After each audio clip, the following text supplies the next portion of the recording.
Greetings, everyone. Hope all of you are having an absolutely fantastic day.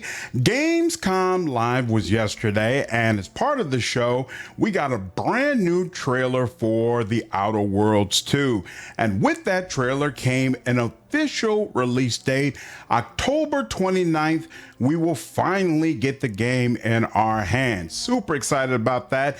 The release date is a little bit unfortunate for me. Of course, yesterday I released a video also making it clear that Bloodlines 2 is going to be available on the 21st, so I'm only going to have a week in between the two games, but small problems. We'll go ahead and deal with it. Regardless, you all have heard me say multiple times before, I'm really excited about this title. I feel like based on the information they've released, some major improvements have been made in comparison to the original game. Lots of new weapons. Flaws look so much better than they did before.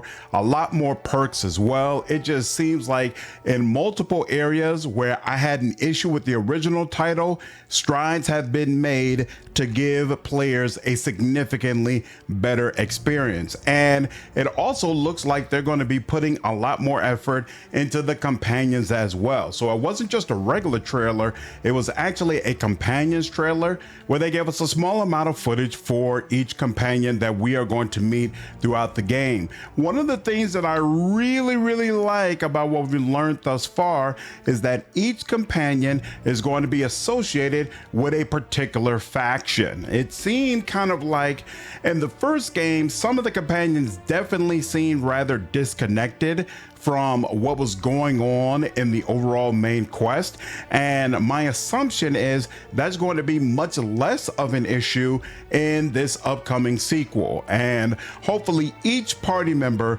will be able to give you a unique perspective on what's going on in the world and what you're tasked with doing, and hopefully it'll give even more layers and complexity to the decisions that you make when certain situations come up throughout the game. Very exciting. All of the companions look diverse. There are cool features with each of them that make me interested in learning more about them. Absolutely, this should be a strong point of the game.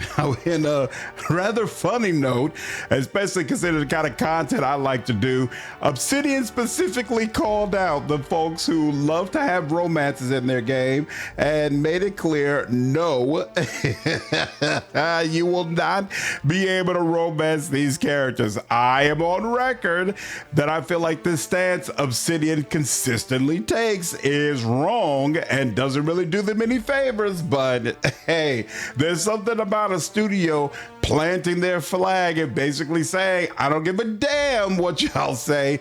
This is how we feel. This is what we're going to do, and we're going to stick there. Hey, I'll roll with it, and hopefully it's a great game without that element. I will say, though, there is one aspect of the game that is worrying me a little bit, and that's, it could be just my imagination, right? Because obviously I can't see what Obsidian sees, but it just doesn't seem like Outer Worlds 2 has very much hype around it right now, or at least not nearly as much hype as it should. At the time that I'm recording this video, the trailer has already been out for several hours, and I just feel like the views on it are extremely low.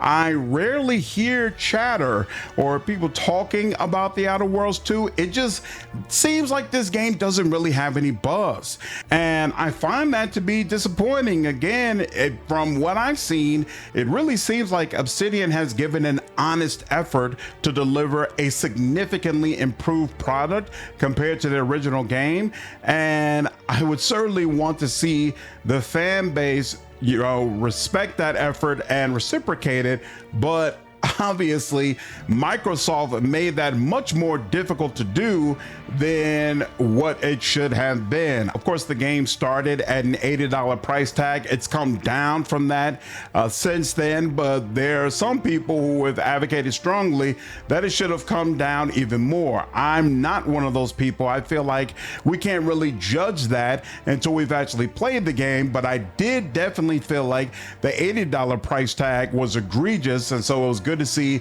Microsoft back off of that. But unfortunately, it's not clear, at least at this time, that pulling back from that really high price tag has motivated more people to be interested in this game, to decide that they want to play this game.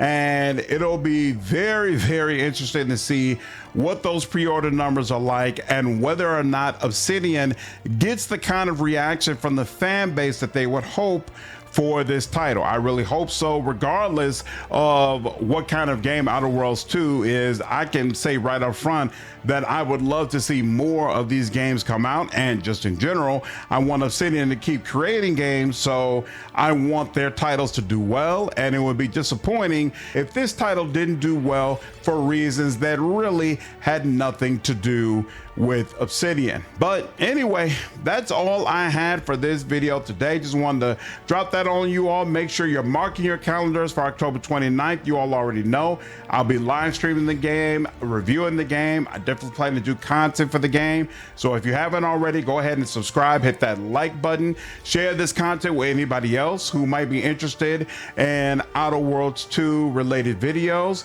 And I hope all of you enjoyed this video. Take care.